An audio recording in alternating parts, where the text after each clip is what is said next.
vám vie povedať aj napríklad takúto vec. Áno, skúsenosti hovoria za neho.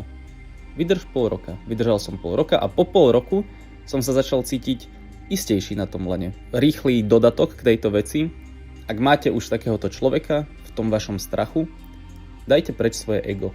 Je to ťažké, ja to viem, ale dať preč ego a počúvať toho človeka, ktorý predsa len už má niečo odžité v tom, čím si vy prechádzate. To, že vy si myslíte, že to už viete, lebo to robíte už chvíľu, alebo už ho nepotrebujete a tak ďalej.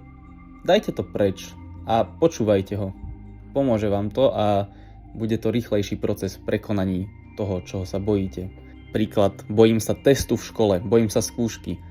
Oslovím niekoho, kto už minulý rok robil tú skúšku a on mi povie, že čo mu pomohlo. Ale vy si poviete, že no to nie, to zase akože až tak mi pomáhať nemusíš. Dajte to nabok. On si tým prešiel minulý rok a vie, čo mu pomohlo, vie, na čo sa pripravil, čo ho mohlo zaskočiť.